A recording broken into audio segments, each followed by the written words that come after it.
يسر علينا من قدرتنا برحمتك يا أرحم الراحمين. رب اشرح لي صدري ويسر لي أمري واحلل عقدة من لساني يفقه قولي. ربنا آتنا في الدنيا حسنة وفي الآخرة حسنة وقنا عذاب النار. صلى الله على سيدنا محمد وعلى آله وصحبه وبارك وسلم والحمد لله رب العالمين. Amin ya rabbal alamin. Okey, mana tadi? Kita sambung yang uqud at-tabarru'at. Soal apa ni? Soal 147. 47 tu mula dia lah kan. Kita dah berhenti hari tu. Kita sambung balik. Kita lalu sah. Laptop ustaz pun lekat-lekat lah ni.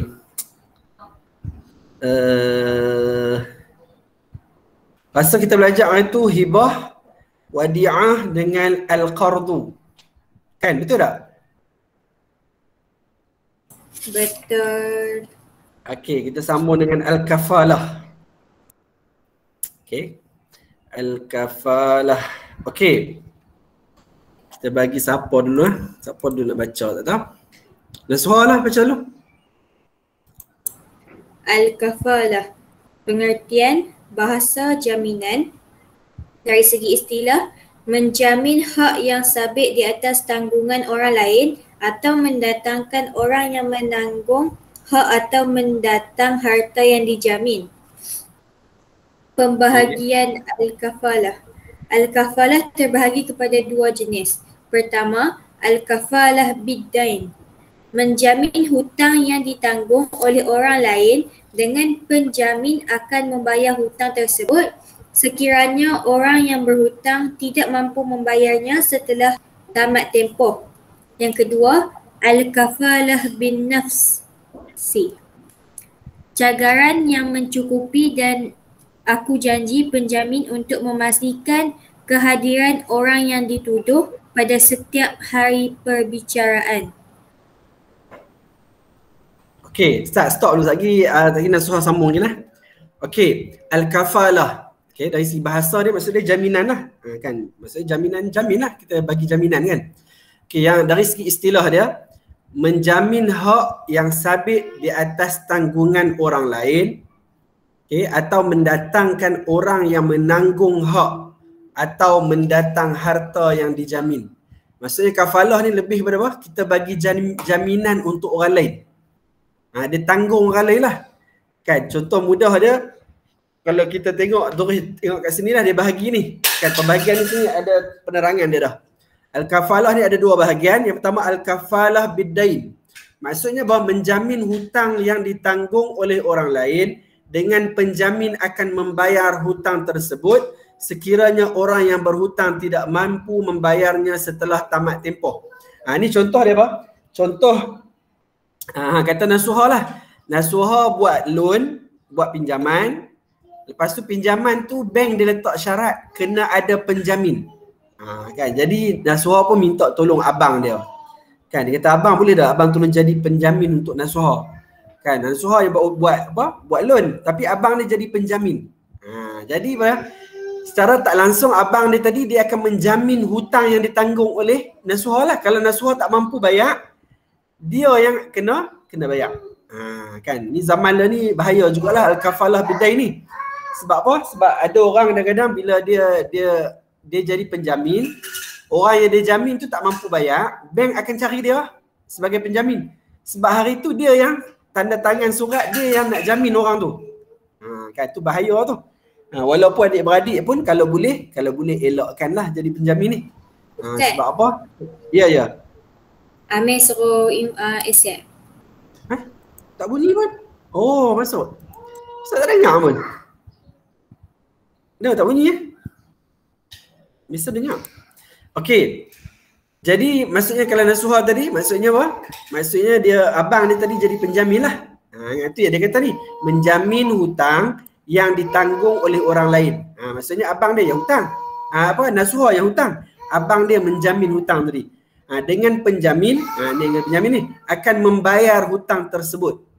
Sekiranya orang yang berhutang tidak mampu membayar. Okey. Okey. Jadi maksudnya kita kata apa, nasuha tadi kalau tak mampu bayar, siapa kena tanggung tadi? Penjamin dia lah, itu abang dia. Itu contoh lah. Ustazah apa? Syamsina misi ustaz ni. Tak apalah, sagilah apalah. Okey. Tu yang kafalah biddain. Dain ni maksudnya hutang lah. Kan dah jamin kan, kafalah ni penjamin maksudnya dengan hutang. Okey, yang kedua pula al-kafalah bin nafsi. Okey, cagaran yang mencukupi dan aku janji penjamin untuk memastikan kehadiran orang yang dituduh pada setiap hari perbicaraan. Ni melibatkan ni contoh apa? Contoh mahkamah lah ni. Al-kafalah bin nafsi ni lebih kepada jaminan orang kepada tubuh badan dia. Nafsi kan diri kan. Tubuh badan dia lah. Orang tu, individu. Okey. Ni lebih pada individu lah. Tadi al-kafalah biddain ni lebih kepada hutang. Al-kafalah bin nafsi ni kepada individu. Cagaran ataupun aku janji. Ni kalau kamu contoh, kalau perasan tak? Kalau selalu apa? Ada hukuman dekat mahkamah, seseorang tu bila disabitkan dia nak bicara, dia akan buat ni, ikat jamin dengan bayaran RM3,000. Itu contoh lah tu. Cagaran. Dia kira mahkamah dia akan letak lah. Kalau kes tu makin berat, biasanya duit tu makin mahal lah. Kan diikat jamin dengan bayaran RM10,000. Diikat jamin dengan bayaran RM20,000. Diikut pada kes tu. Jadi itu cagaran lah. Okay? Ataupun dia ada aku janji penjamin. Maksudnya ada orang jadi penjamin, dia pula apa? Dia buat aku janji nak memastikan orang yang kena tuduh tadi dia akan hadir kat mahkamah pada hari perbicaraan. Kan macam kes apa-apa kan, biasa kalau kes contohlah kes langgar orang, aksiden kan, langgar orang mati contoh. Biasanya orang yang langgar tadi walaupun dia salah ke tak salah, kalau kes melibatkan mati, dia akan ditahan dululah, masuk lock up dulu beberapa hari, depa akan inilah siasat dulu. Lepas tu nak tunggu perbicaraan mahkamah lambat lagi. Biasanya apa? Depa akan diikat jamin.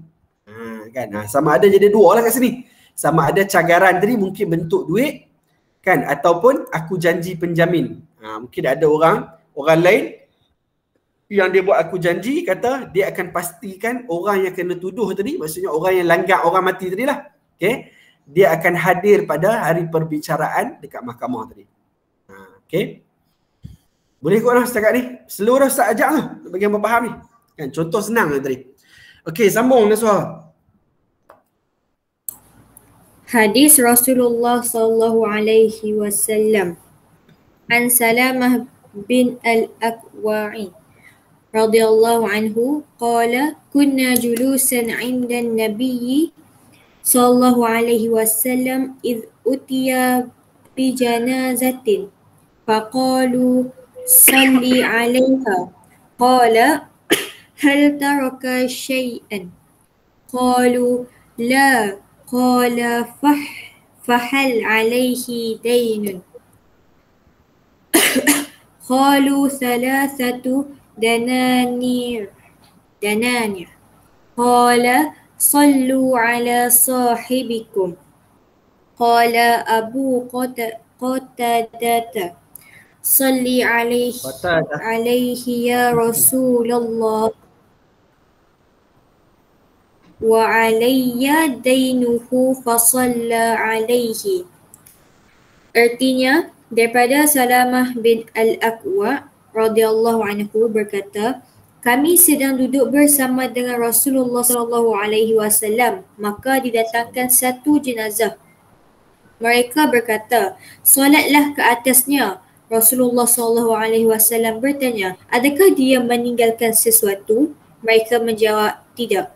Baginda sallallahu alaihi wasallam bertanya lagi, adakah dia mempunyai hutang?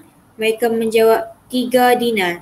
Baginda sallallahu alaihi wasallam bersabda, solatlah ke atas sahabat kamu. Abu Qatadah berkata, solatlah ke atasnya ya Rasulullah dan aku menanggung hutangnya. Maka Rasulullah sallallahu alaihi wasallam pun melakukan solat jenazah. Riwayat Al-Bukhari. Ya. Nama ni Nasuha bila kita berhenti, kita baca berhenti kan. Jangan Abu Qatadah pula. Sedap dia Abu Qatadah. Dah. Okey, bunyi ha tu. Abu Qatadah. Okey. Sambung tu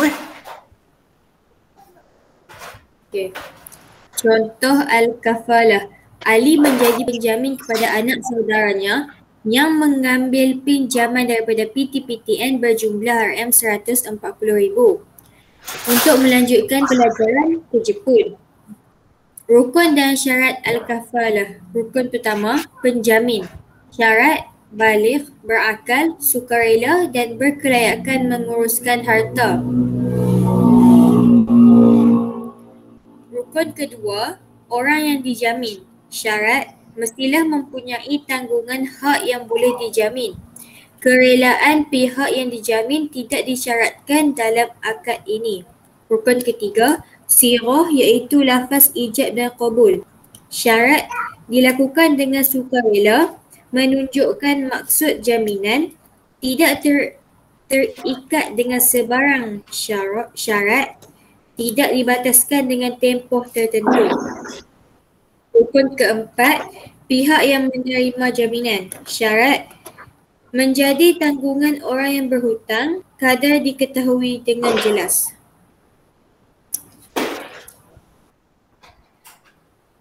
Buat tu. Saya tahu bawangan tu. Okey. Hadis tadi yang Nusuha baca tadi kan. Ni hadis tentang apa? Tentang ada seorang lelaki yang meninggal dunia. Okey. Jadi sahabat bawa lah untuk apa? Untuk dia disolatkan, untuk disolatkan jenazah untuk dia, kan? Jadi Nabi tanya dia ada tinggal sesuatu tak? Maksudnya tinggal sesuatu ni maksudnya sesuatu yang berharga lah. Harta, kan, duit ke, okey. Jadi dia tak tinggalkan apa-apa. Kemudian Nabi tanya lagi, dia mempunyai hutang tak? Kan? Dia jawab ada 3 dinar. Kan? 3 dinar ni zaman dulu banyak lah sebab dinar tu duit emas. Kan? Dinar ni duit emas. Okey, jadi Nabi pun Nabi suruh solat ke atas dia lah. Suruh sahabat solat ke atas dia. Okey, Abu Qatadah kata salatlah ke atasnya ya Rasulullah dan aku menanggung hutangnya. Maka Rasulullah pun melakukan salat jenazah. Kan? Sebab ada hadis yang lain, kalau orang yang hutang ni dan dia tak ada orang nak tolong bayar hutang kat dia. Kan ada hadis lain memang Nabi takkan salatkan untuk dia. Sahabat ni salat jenazah untuk dia, tapi Nabi takkan salat. Nak kata, nak bagi Nabi nak tunjukkan kata apa? Agama tak suka kalau kita meninggal dalam keadaan banyak hutang kita tidak dibayar. Sebab tu kena hati-hatilah bab hutang ni, kan? Jadi dalam kes ni sebab apa Nabi salat? Sebab Abu Qatadah ni yang bagi jaminan. Dia nak tanggung hutang 3 dinar tadi, dia nak tolong bayar. Jadi bila dia nak tolong bayar, jadi selesailah hutang tadi. Jadi bila selesai hutang, barulah Nabi pun salatkan jenazah untuk lelaki ni. Kan? Tu nak bagi kita boleh faham daripada hadis ni. Pertamanya Nabi kita nak kena ambil berat berkaitan dengan hutang lah. Kan? Daripada kamu ni baru nak mula aja kehidupan kamu ni. Kan? Nanti nak masuk universiti, nanti bila dah kerja, kita akan secara tak langsung kadang bila zaman universiti pun kadang dah mula berhutang. Kan? Tapi kadang-kadang orang tak ambil berat. Kan? Orang tak ambil berat. Kadang-kadang dia sebab tu hutang ni kalau boleh kita berhutang orang, pastikan kita tulis. Kan? Pastikan kita tulis. Selalunya orang yang berhutang, dia tak ingat dia hutang orang. Tapi orang yang dihutang, kan, ataupun kita panggil dia istilah dia pemiutang, biasanya dia ingat orang hutang kat dia. Ni masalah orang kita lah. Sepatutnya orang yang berhutang tu lah patut kena ingat sebab kita hutang orang. Kan? Ustaz ni sepanjang hidup Ustaz banyak kali jugalah orang berhutang dan sampai lo tak bayar pun ada. Kan, tu terus terang kamu lah. Tapi mudah-mudahan kita kata apa, Ustaz ni malah nak kira sangat kan. Tapi sepatutnya kena rasa ada tanggungjawab lah. Bila kita berhutang ni kita pastikan ingat. Kan, Ustaz pun dulu ada hutang juga, tapi Ustaz memang Ustaz simpan senarai nama yang Ustaz hutang tu dalam dompet Ustaz tulis kertas kecil. Ustaz simpan, kira banyak tahun juga Ustaz tak cukup duit masa tu. Tapi Ustaz settle satu-satu. Alhamdulillah lah, lah ni ada hutang ni dengan bank je lah kan. Tu bank tu memang kita selalunya lah hutang zaman lah. Biasanya kita akan ambil takaful. Takaful ni maksudnya apa? Kita akan ambil maksudnya apa? Bila kita buat hutang, ambil takaful tadi, kalau kita meninggal, takaful tu akan settlekan semua hutang kita. Jadi zaman lah ni canggih dah ada takaful tu. Jadi kamu try lah tanya mak ayah kamu, hutang apa macam contoh beli rumah, beli kereta, buat personal loan kan, sepatutnya kena ambil lah. Ambil ya, takaful ni. Kan supaya apa? Supaya kita meninggal nanti tak ada lah kita tinggalkan hutang untuk anak bini kita lah kan. Okey, jadi ni nak ceritanya apa? Nak fokusnya pada Abu Qatadah ni lah. Kan dia bagi jaminan ni. Nak fokusnya pada kisah Abu Qatadah ni yang menanggung hutang tadi. Dia bagi jaminan kat Nabi. Kata dia nak tolong bayar hutang si mati tadi. Okey, kemudian contoh kafalah ni lebih kurang lagi ni lah. Ali menjadi penjamin kepada anak saudaranya yang mengambil pinjaman daripada PTPTN berjumlah 140,000 untuk melanjutkan pelajaran ke Jepun. Padahallah 140,000 sebab nak pergi Jepun ni. Kan kalau dekat PTPTN, kalau kat universiti tempatan ni, saya tak ingat, saya rasa macam belah-belah ke 20,000 itulah. Kan, tapi puluh-puluh ribu lah. Kan kalau pergi luar negara ni sampai ratus ribu lah. Kan sebab tu kalau nak pergi luar negara ni, kalau boleh kita kena target result kita kena hebat lah kan, lepas tu boleh dapat beasiswa. Kan tidak teruk jugalah mak ayah kita nak tanggung ni kan. Pada ustaz ni dekat U tempatan ni pun dah hebat dah, nak jadi apa kan, nak jadi doktor ke, bidang agama ke, padan dah, tu pun tak larat nak mengaji dah lah kan. Tapi kalau setakat kalau kos agama ni, kalau pergi Mesir okey lah, sebab Mesir memang tak mahal kan. Mesir memang dia punya taraf hidup dia, mengaji dia pun cuma, yuran dia pun cuma. Dia lebih kepada duit buku, kan, penginapan, kos nak makan, lebih pada tu lah. Ni contohlah penjamin ni.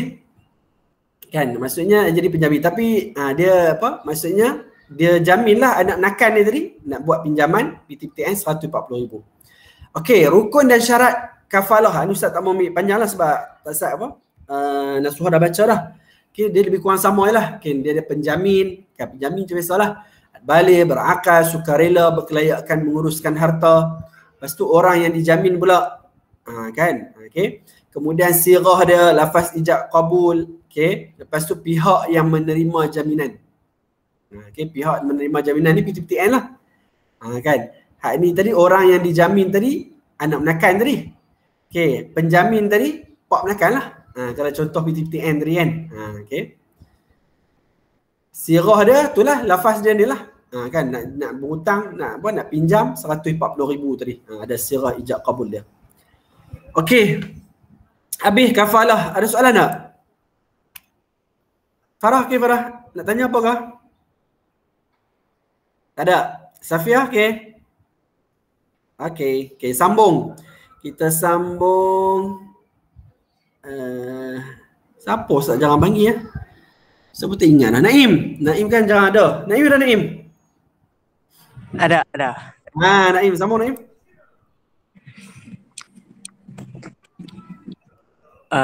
Dia tu Ustaz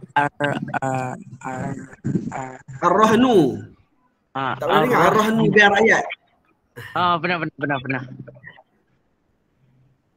Pengertian dari segi bahasa, menahan atau tetap dan berkekalan. Dari segi istilah, menjadikan sesuatu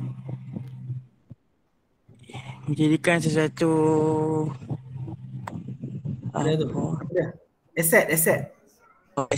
Menjadikan sesuatu aset sebagai jaminan kepada pinjaman agar pinjaman tersebut boleh dilunaskan dengan nilai aset jaminan. Okey, terus. Agar pinjaman tersebut boleh kepada penjamin agar pinjaman, kan? Kepada penjamin agar pinjaman tersebut boleh dilunaskan dengan nilai aset jaminan tersebut sekiranya peminjam tidak mampu melunaskan pinjamannya. Okey.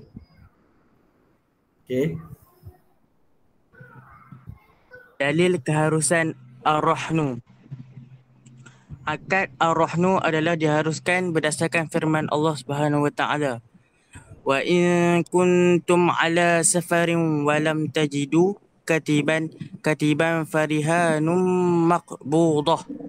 Artinya, dan jika kamu berada dalam musafir sedang kamu tidak mendapati juru tulis, maka hendaklah diadakan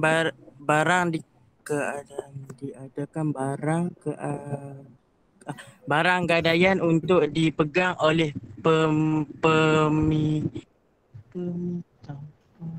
Pemiutang.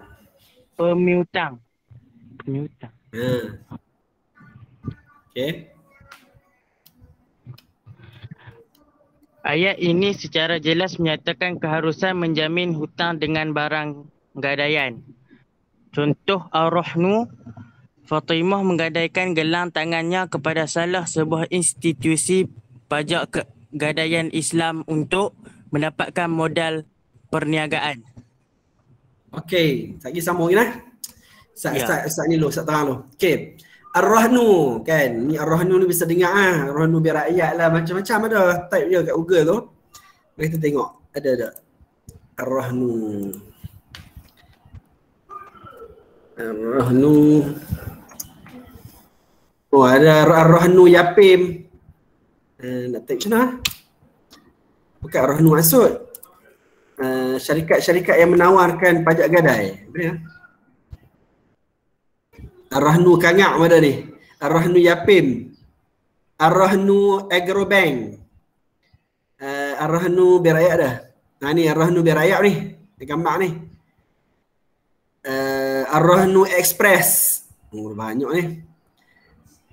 Ar-rahnu tawarruk. Bank Islam punya. Banyak lah kan. Okay, ar-rahnu. Okay.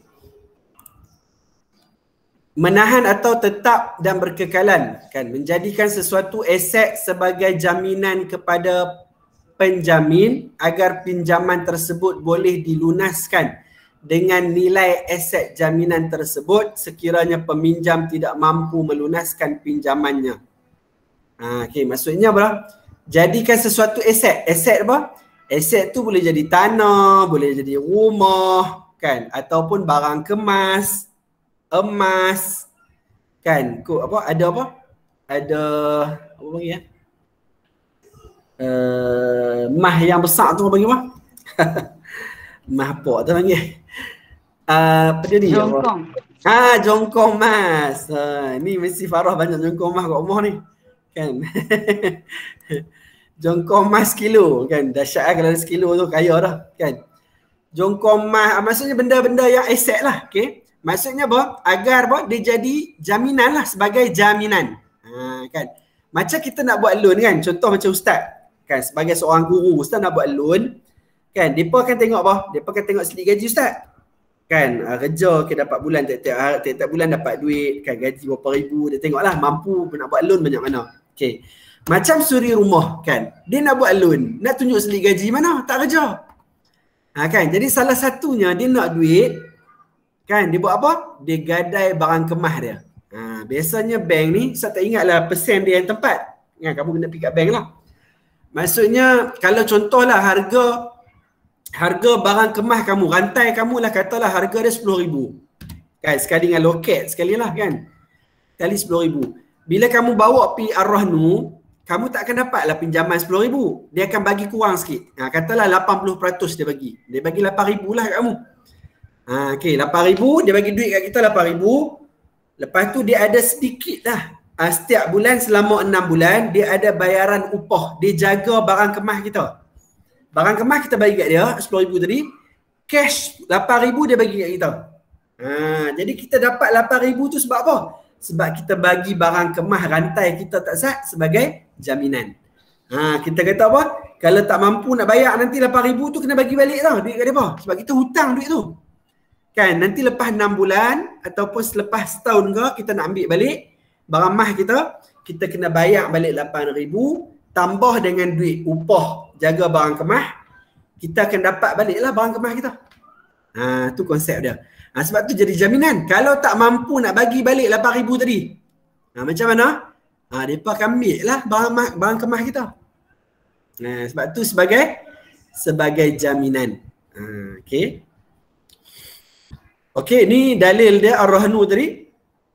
Okay, Allah Ta'ala sebut, dan jika kamu berada dalam musafir sedang kamu tidak mendapati juru tulis, kan, maksudnya dia tak boleh nak berhutang lah ni, maka hendaklah diadakan barang gadaian untuk dipegang oleh pemihutang. Maksudnya nak berhutang orang, kita bagi barang kita sebagai jaminan lah. Kan, kalau zaman kita kata apa, sebab apa disebut juru tulis kat sini? Sebab kalau ada bukti lah juru tulis ni ada black and white lah, macam kita zaman lah dia ada kontrak. Kan, dia ada kontrak tanda tangan kita daripada pihak bank, kan bagi tahu kita buat hutang apa, kita berhutang dia pun 100,000 contoh kan. Tu juru tulis lah, kan ada kontrak. Tapi bila hak gadaian ni maksudnya tak ada lah retah tadi. Tapi ada apa? Kita tinggalkan barang kemas kita. Okey. Okey, jadi ayat ini secara jelas menyatakan keharusan menjamin hutang dengan barang gadaian. Okay. Contoh ar-rahnu, Fatimah menggadaikan gelang tangannya kepada salah sebuah institusi pajak gadai Islam untuk mendapatkan modal perniagaan. Kan ni contoh nak berniaga kan. Kan barang kemas ada 50,000 kan, banyak kan. Jadi duit tak ada. Macam mana nak berniaga, nak buat berniaga online. Kan dia pilih bawa sikit barang kemas dia dapat 20,000. Kan gunalah, kena rolling lah duit tu. Kan jual apa dapat untung apa semua, bayar balik kat ar-rahnu tadi, dapat balik barang kemas kita. Kan itu salah satu cara lah. Kan ustaz ni ada pengalaman sekali je sekali je menggadaikan barang kemas. Kan ustaz ingat masa tu ustaz baru kahwin, gadai barang kemas apa, rantai isteri ustaz. Kan gadai barang kemas masa tu ustaz baru apa, ustaz baru grad kan, ustaz baru grad apa tak kerja lagi lah, ustaz grad bulan berapa bulan 9, kahwin pula bulan 9. Jadi tahun depan tu baru mula kerja, ustaz dapat posting kerja bulan 2 tahun depan tu kan. Jadi duit tak ada, sewa rumah masa tu, jadi tak ada duit sangat, malah nak minta kat mak ayah kan. Jadi gadailah rantai isteri ustaz. Ustaz rasa macam gadai tak ingat lah 6 bulan ke setahun. Kan, jadi proses macam tu lah. Tapi masa tu tak banyak lah. Ustaz rasa rantai isteri ustaz masa tu pun tak besar pun. Ustaz rasa lah sekitar berapa? 4,000 gitu kot. Kan, jadi dapatlah mereka bagi 3,000 lebih masa tu. Lepas tu bila dapat duit balik tu, pergi ambil balik lah. Tu contoh lah. Kan, kalau terdesak tu boleh lah. Sebab masa tu ustaz tak kerja lagi, nak buat loan tak boleh. Kan. Jadi dia untuk macam kamu pun boleh kan. Macam Farah kan, mak ayah beli barang mah banyak lah. Dia bawa 50,000 dah bawa. Rantai 20,000, gelang tangan 20,000 kan. Gelang kaki 10,000. Kan. Contoh boleh lah kalau nak guna duit kan. Tu salah satu cara lah. Tapi kita kena fikir lah duit tu nak ganti macam mana. Jangan mengambil je lepas tu tak tahu. Kalau orang nak berniaga sesuai lah. Tengoklah berniaga apa pula. Selagi berniaga rugi jenuh kan. Jadi tapi kita dapat ni salah satu kaedah untuk dapat duit bagi orang yang tak bekerja lah sebenarnya. Kan kalau orang kerja ni tak payah nak apa? Kita tak payah nak gadai emas pun kan. Sebab apa? Sebab memang kita boleh buat loan. Okey. Okey. Tu contoh. Naim, sama Naim?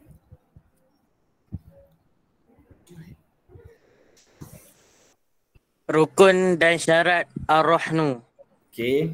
Rukun pertama, penggadaian dan penggadai dan pemegang gadaian. Penggadai dan pemegang penggadai gadaian. Itu siapa? Penggadai. Penggadai itu siapa? Pemegang gadaian itu siapa? Penggadai itu kita. Pemegang tu orang yang kita bagi gelang. Okey, macam ar-rahnu tu lah. Okey. Syarat pertama, baligh. Yang kedua berakal. Yang ketiga sukarela. Dan yang keempat berkelayakan menguruskan harta. Rukun yang kedua, barang gadaian. mempunyai bentuk fizikal dan tidak boleh dalam bentuk manfaat semata-mata. Yang kedua, mestilah boleh dijual beli. Yang ketiga, bernilai menurut syarak. Yang keempat, barang yang boleh diserahkan kepada pemegang gadaian. Yang terakhir, jumlah dan kadar tertentu. Okay. Rukun ketiga, hutang yang dijamin dengan barang gadaian menjadi tanggungan penggadaian. Yang kedua, diketahui jumlahnya. Rukun yang keempat, sirah iaitu lafaz ijab dan kabul. Lafaz yang menunjukkan penyerahan dan penerimaan barang gadaian. Okey. Okey, yang ni pula rukun dengan syarat rahnu ni lah kan. Biasalah penggadai dengan pemegang gadaian, balik, berakal, sukarela, berkelayakan menguruskan harta. Kan ni sama je lebih kurang syarat dia. Yang kedua, rukun yang kedua, barang gadaian tadi. Okay, dia ada mempunyai bentuk fizikal dan tidak boleh dalam bentuk manfaat semata-mata. Maksudnya manfaat ni contoh untuk guna lah. Kalau barang kemas untuk pakai. Maksudnya dia ada fizikal dia. Maksudnya kita boleh pegang emas tu lah. Kan? Okay. Mestilah boleh dijual beli. Okay. Sama lah dia bukannya mestinya barang emas je. Barang kemas je. Dia boleh jadi tanah. Contoh kata kamu ada tanah. Kan, tanah bendang. Kan? Tanah ataupun tanah yang tak digunakan pun. Kan? Dia ada nilai dia tanah tadi. Kan? Maksudnya apa? Boleh dijual belilah, maksudnya ada nilai lah. Bernilai menurut syarak tadi. Okay? Barang yang boleh diserahkan kepada pemegang gadaian. Okay? Dia boleh serah lah. Kan? Kalau macam tanah ni kita tinggal geran kat dia lah. Geran tanah lah. Kan? Tu bukti kata kita gadai, kita jadi gunakan tanah tadi sebagai jaminan. Kan? Kita bagi geran kat dia. Jumlah dan kadar tertentu. Kan? Dia ada kadar dia lah, jumlah dengan kadar tertentu. Hutang yang dijamin dengan barang gadaian menjadi tanggungan penggadaian, diketahui jumlah dia, sirah dia, lafaz yang menunjukkan penyerahan dan penerimaan barang gadaian. Kan? Kalau kita bawa orang kemas tu, dia akan timbang. Dia akan bagi tahu pula, okey ni jongkong ni dia jenis 999. Kan? Kalau barang kemas pula, ni jenis emas 916. Kan? Maksudnya dia ada level-level emas tu pula kan. Jadi maksudnya dia akan nilai berdasarkan jenis emas tadi lah. Berat berapa gram pula. Kan check pula. Okey, jongkong emas ni berat dia sekilo. Kan? Lepas tu dia akan tengok orang ini harga semasa hari ni 1 gram berapa. Sekilo jadi berapa. Kan? Dia ada ni dan serah. Kan? Dia ada ijab kabul dia lah. Kan? Maksudnya orang yang nak yang bawa yang nak gadai tadi, dia bawalah barang kemas dia, serah kepada ar-rahnu tadi. Kalau ar-rahnu bank rakyat contoh kan. Okey, bank rakyat pula bagi duit kat dia. Itu ijab kabul lah tu. Okey. Okey, last. Okey, tajuk kita lah ni uqud at-tabarru'at tadi. Kepentingan dia menanam sikap tolong menolong antara anggota masyarakat, terutamanya kepada golongan yang memerlukan bantuan. Kan kalau kita tengok tajuk-tajuk kita ni lebih kepada apa? Nak bantu orang lain lah. Kan macam kita kata macam bank tadi dia buat konsep ar-rahnu tadi, boleh bantulah masyarakat kan. Orang yang tak ada duit, perlukan duit tiba-tiba kan. Macam zaman pandemik ni kan, duit tak ada tinggal tapi barang kemas banyak. Barang kemas ni bukan boleh pergi beli, kita nak jual beli, nak beli makanan, nak pergi jual barang kemas ke orang kan. Tapi nak jual sayang. Jadi dia pun boleh guna konsep kita kata apa, ar-rahnu. Kan pajak barang kemas dia dapat duit cash untuk sementara kan. Okay. Yang kedua, membolehkan umat Islam meneroka bidang perniagaan, perkilangan, pertanian dan lain-lain dengan lebih maju dan agresif. Kan sebab apa? Sebab dia melibatkan tolong tadi lah kan, hutang kan, dia boleh simpan. Okay. Yang ketiga, mengukuhkan hubungan kasih sayang antara umat Islam. Yang keempat, menyelesaikan masalah golongan yang berhutang untuk melunaskan hutangnya seperti melalui aqdul kafalah. Okay. Yang kelima, memudahkan golongan yang memerlukan untuk mendapatkan modal seperti melalui akad ar-rahnu. Ini Ustaz sebut dah tadi. Okay. Usaha untuk melahirkan umat Islam yang cakna mengenai uqud at-tabarru'at. Okay. Yang pertama, sentiasa mengamalkan uqud at-tabarru'at dalam kehidupan bagi membantu golongan yang susah supaya boleh dicontohi oleh orang lain. Okay. Jadi kita nak apa? Kita nak terlibat dengan urus niaga semua tadi yang kita belajar daripada minggu lepas ni, daripada sebelum cuti lah kau. Okay, ar-rahnu, lepas tu al-kafalah tadi kita belajar. Sebelum ni kita belajar pada al-qardu berkaitan dengan hutang. Lepas tu kita belajar apa lagi? Al-wadi'ah, kan, simpan duit ni, simpanan. Kemudian kita belajar tentang hibah. Kan, okey, semua konsep-konsep ni nak membantu kita lah. Ni siapa masuk ni? Anissa. Nampak Anissa. Okey, Ustaz je ni. Okey, jadi lima konsep at-tabarru'at tadi. Kita kata apa? Nak tolong orang lah, macam hibah ni nak bantu orang kan, bagi duit ke orang kan, bagi harta ke orang. Okey, yang kedua, mengambil berat terhadap akad yang dilakukan oleh ahli keluarga dan rakan-rakan supaya ia menepati rukun dan syarat uqud at-tabarru'at. Kan, jadi contoh kalau kita nak pajak gadai kan, janganlah pajak gadai yang konvensional. Kan, dia senang nak kenal dia. Kamu tengok kedai tu dia tulis apa? Kalau dia tulis pajak gadai saja, itu bukan Islamik punya lah. Selalunya pajak gadai Islam ni dia akan tulis pajak gadai Islam ataupun dia tulis ar-rahnu. Ar-rahnu tu memang yang Islamik lah biasanya. Dia ada penasihat syariah dia. Jadi produk ar-rahnu tu dibuat oleh pakar syariah lah. Orang yang pandai dalam bidang muamalat, dia akan buat kontrak-kontrak yang bertepatan dengan konsep Islam lah yang dibenarkan. Kan, jadi kalau pergi pajak gadai yang Cina dok buat kan, yang orang India buat ke yang bukan Islam ni, itu semua boleh takut melibatkan riba dan sebagainya lah. Okey. Yang ketiga, berusaha untuk menerangkan uqud at-tabarru'at kepada golongan yang tidak memahaminya dengan baik. Okey. Ini kita terang lah. Contoh macam itu cerita apa? Kita cerita wadi'ah tadi. Kan, wadi'ah ni simpan duit kat bank. Jadi pastikan akaun bank yang kita buka tu adalah akaun Islamik. Akaun wadi'ah. Nama dia. Kalau PCMB tanya dia, saya nak buka akaun wadi'ah. Dia tahu lah. Akaun simpanan yang patuh syariah. Jangan pergi buka akaun CMB yang biasa. Kan sama lah pergi Maybank pun. Kecuali lah kita pergi memang bank-bank yang memang Islamik keseluruhan dia. Kan, bank yang Islamik keseluruhan ni tak payah cakap lah. Memang automatik dia akan buat akaun Islam lah, akaun Islamik.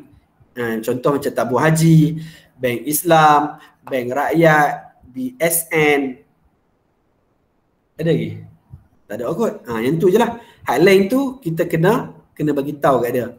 Kan, jadi nak buat loan, nak buat pinjaman, nak buat apa, nak buka akaun, pastikan kita bagi tahu dekat orang bank tadi, saya nak akaun yang Islamik. Okey. Sekarang ni semua benda dah dalam kita bab muamalat ni kat Malaysia, semua benda dah ditapis. Kan? Dulu kalau contoh Ustaz bagi kat kamu, kalau kamu kerja kan, orang yang kerja kerajaan ni dia ada apa? Dia ada EPF. Kan? Skim simpanan untuk hari tua kan. Dulu dia tak ada yang Islamik, sekarang ni dia dah ada 2 akaun dah. Satu yang Islamik, satu ni yang tidak Islamik. Jadi kita orang Islam ni kita minta akaun yang Islamik lah. Kan? Sama juga pelaburan pun. Kalau kamu biasa dengar pelaburan, satu Ustaz bagi contoh lah. Unit trust kan, unit trust ni ada banyak. Dia ada salah satu yang dia panggil public mutual. Kan, public mutual ni memang terkenal lah. Public mutual ni dia memang kita tengok fund lah. Tengok fund dia. Fund ni maksudnya dana dia kan. Kita ni, kamu ni daripada sekolah waktu sekolah ni pun dah kena ambil tahu dah sikit. Kan, kita ni kena celik sikit lah. Celik sikit kewangan. Sebab nanti kita kata apa? Kita nak duit kita digandakan. Kan. Ni contoh fund-fund dia lah. Public mutual punya ni. Tapi fund-fund ni dia bukan semua Islamik. Jadi kita nak kena pilih lah yang Islamik. Kan, contoh Islamik ni dia. Ni contoh macam ni. Public e-sukuk. Kan, sukuk ni memang Islamik lah. Sebab apa? Sukuk tu sendiri adalah bahasa Arab. Kan? Kalau mengaji muamalat kita tahu lah. Ni contoh Public Islamic Advantage Growth Equity Fund. Ni Islamik lah. Maksudnya kalau nak labur kita beli saham-saham yang ni lah. Ini contoh public. Yang public apa? Kita kata yang public mutual lah, unit trust. Ni unit trust, bukan saham yang besar tu. Ni Public Islamic Bond Fund. Public Islamic Dividend Fund. Public Islamic Equity Fund. Ni Ustaz pernah beli dulu ni.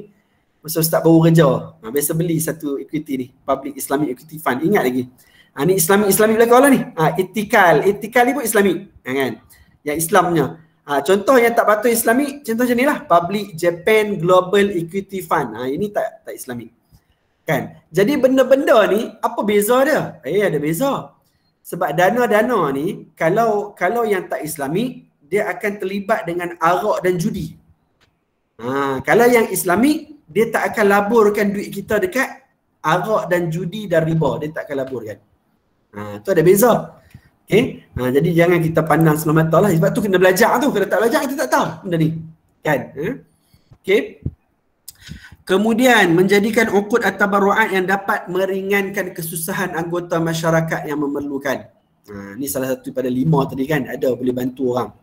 Okay, yang kelima, menyemaikan kesedaran mengenai kepentingan uqud at-tabarru'at kepada anggota masyarakat.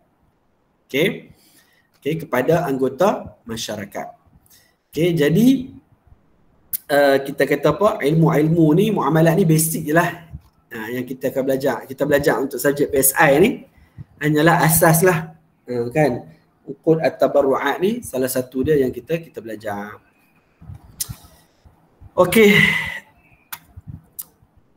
Ni soalan simple je lah ni. Kan? Contoh soalan ni. Pengertian hibah, dalil keharusan dia, pengertian al-qardu, 2 jenis al-kafalah. Kan? Kafalatud dain dengan kafalah bin nafsi. Kan? Terangkan 3 syarat barang gadaian. Kan? Contoh-contoh soalan lah. Ustaz tak buat quiz pun hari ni. Kan? Sebab Ustaz cadang soalan, kamu jawab soalan Google Form lah nanti. Google Form tu akan ada banyak soalan. Ustaz tengah cari dalam ni. Cuma nak kena siapkan lah nanti. Kamu jawab untuk itulah nanti. Soal-soal awal bulan 4 kot targetnya. Tarikh untuk kamu soal periksa. Kan? Sebab kamu tak akan masuk sekolah lagi. Kita 5 yang mula masuk sekolah. Jadi kamu akan jawab kat rumah kamu lah nanti. Kat Google Form nanti. Okey, ada soalan tak? Soalan yang kalau bila tak? Ustaz pun tak tahu ni. 16 bulan ni ke kalau yang ikut jadual yang beritahu kat TV tu? Ya, 19 bulan dulu. Mungkin kot. Ustaz pun tak pasti ni. Sebab kamu pun nak ambil vaksin dah ni. Esok kan? Ya. Jadi ada kemungkinan lah dia akan ikut jadual tu. Okey. Kan kemungkinan yang besar lah akan ikut tarikh itulah sebab kamu pun dah mula ambil vaksin ni. Okey. Ni siapa nak tengok baju Melaka? Tak payah baju Melaka. Nampak dah? Okey. Ada soalan? Fi muskil